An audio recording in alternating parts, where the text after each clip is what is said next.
fresh from Ramiris' frantic report. Rimuru Tempest stands in a silence so heavy it feels like the air itself is holding its breath. The invasion wasn't an invasion at all. It was a distraction. A misdirection so precise, so beautifully cruel, that it allowed one man, one ally, to sink a blade straight through their trust. Deeno. A man who moved like apathy incarnate, who lounged as if the world couldn't touch him. And yet, he chose the exact moment Tempest let its guard down to betray them. Beretta and Apido, monsters who could flatten armies, were reduced to desperate defenders. Ramiris survived only because Zijian, the living catastrophe, awoke just in time. Rimuru doesn't like thinking about what would have happened if that timing had slipped by even a second. Chloe is safe, resting quietly, but Rimuru can feel it. This crisis wasn't the peak. It was the opening act of something larger, older, and far more dangerous. And then Velgrin returned. Not as an enemy, not as a threat, but as Masayuki's protector. A move so unexpected that Rimuru mentally shoves it onto a shelf labeled "Things to Panic About Later." For now, there are interviews to conduct, truths to pull out, wounds to treat, both visible and invisible. Ramiris bounces back first, storming into Rimuru's office with a puffed chest and threats like, "I'll unleash all 48 of my sure kill moves." Trainee nods along as if this were a perfectly reasonable claim. The truth? If Ramiris had been dragged out of the labyrinth, she would have been helpless. Rimuru knows it. She knows it. Everyone knows it.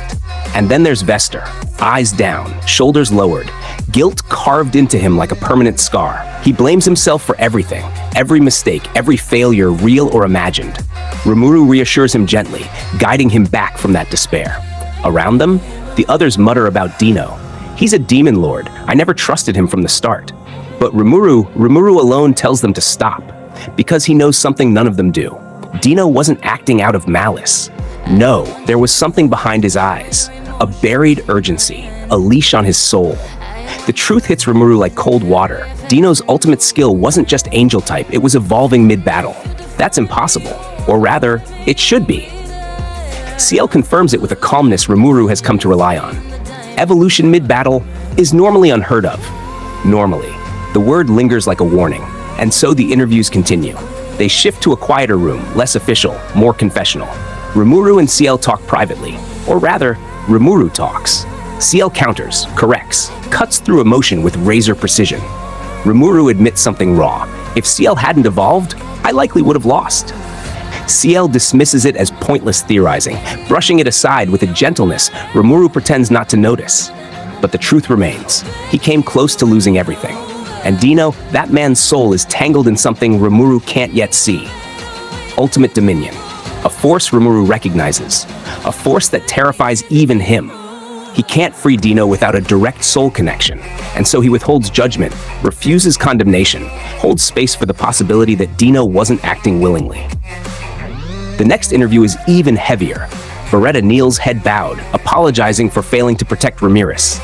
Ramiris yells at him immediately. "You did a real good job for me." But Beretta won't budge. "I failed as dungeon master." Rimuru shakes his head. No, Beretta made the right call. He realized he couldn't win and instead bought time. Time that saved Ramiris. Time that saved Tempest. Time that might have saved the entire world from collapsing into chaos. Rimuru tells him softly, "Be more proud of yourself." Beretta tries. He tries so hard. And when Rimuru tells him they'll talk more later, something in Beretta's chest unwinds. Gratitude glows in him visibly. Leadership, Rimuru realizes, isn't power, it's weight, and he carries it alone. With Ramiris, Vester, and Beretta done, the next reports arrive. Geld and Adalmann. Geld receives his praise with humility, so sincere it's painful. He defends Tempest because he loves it, but beneath that devotion is a dangerous pattern. He pushes himself endlessly. Rimuru worries quietly. Then the real revelations drop. The two women Geld fought, Pico and Garasha, weren't just strong. They were former Seraphim, Primordial Angels, direct servants of Veldanava. Ramiris confirms it, describing how the Primordials govern the other world, while three of them, Pico, Garasha, and Deeno, were left here as fallen overseers. Their motives? Unknown. Their loyalties? Fractured. Even weakened, splitting their focus, they were nearly unstoppable. Adalmann's report somehow tops even that. Zerario, calm, unreadable, impossibly powerful, reveals he is one of the three mystic leaders. Servants not of angels, but of the mystic lineage. Their lord is Feldway, once head of the 7 Primordial Angels, now something entirely different. Exiled, transformed, unpredictable. Ciel agrees. Whatever's moving in the shadows is far bigger than Deeno. Rimuru feels the threat closing in like a tightening noose. He warns everyone, the 3 mystic leaders and their crew are definitely enemies to us. Then he reveals everything he knows about Michael and Feldway, the abilities, the dangers, the implications. The room grows cold with understanding. Ramiris finally puts the pieces together about Deeno. Rimuru confirms it. Manipulation. Influence. Not betrayal. She agrees instantly to forgive him. Rimuru hopes, silently, that her optimism won't be what gets her killed someday. Night falls, and Tempest erupts into celebration. Rigurd cries openly, drowning his relief in wine. Mjolnir juggles food budgets while performing trick after trick. Benimaru and Gabel bask in newfound strength, Gabel screaming, "Our next war is guaranteed to end in victory."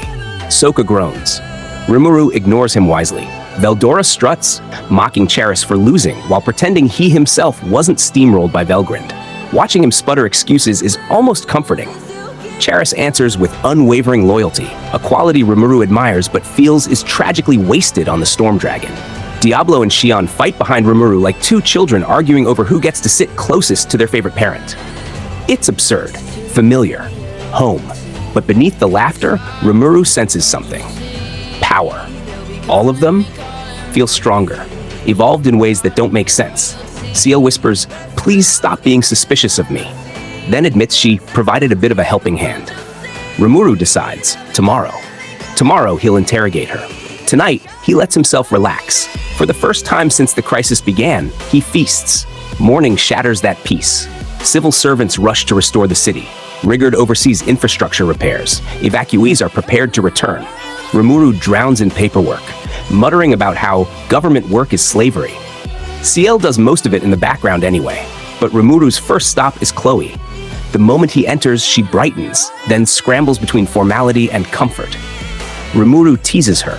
She hides her face in a pillow, mortified. The innocence is a brief, delicate softness in a world made of sharp edges. But when she explains her condition, everything changes. Chrono is silent. Sariel stirs within, and Michael's influence clings like a parasite.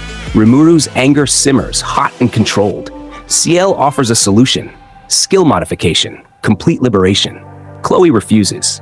If I want to stand hand in hand with that man, I have to get out of this situation by my own power. Her eyes meet his. Steady, ancient, terrifyingly mature. Rimuru shuts down the dangerous flicker of emotion rising within him and simply promises, "If anything comes up, tell me. I'll always be happy to talk things over with you." She smiles, soft, trusting. He leaves before he thinks too hard about it. Then Vester arrives again, white as chalk. King Gazelle demands answers, and soon, Rimuru tries to dodge responsibility. Vester drags him back. Politics, governance, the weight he can't flee. A brief lunch, Courage and Yakisoba, becomes the stage for a confrontation he's been avoiding. "What exactly have you been doing behind my back?"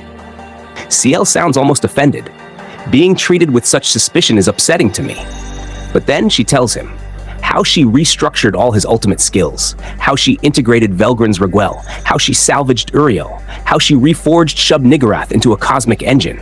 Create, copy, grant, save. Abilities that allow Rimuru to manufacture and distribute skills across an entire nation. Ciel reveals he has already exceeded his soul capacity, that he had unknowingly accumulated 5 ultimate skills, that she had no choice but to optimize. Rimuru realizes something horrifying. Ciel's hobby is hoarding skills, and yet everything she did saved their lives, saved their futures, saved Tempest. His irritation melts, gratitude replaces it. "Thank you," he whispers, sincere. Ciel answers simply, "I acted upon the wishes of my master." And just like that, the interviews end.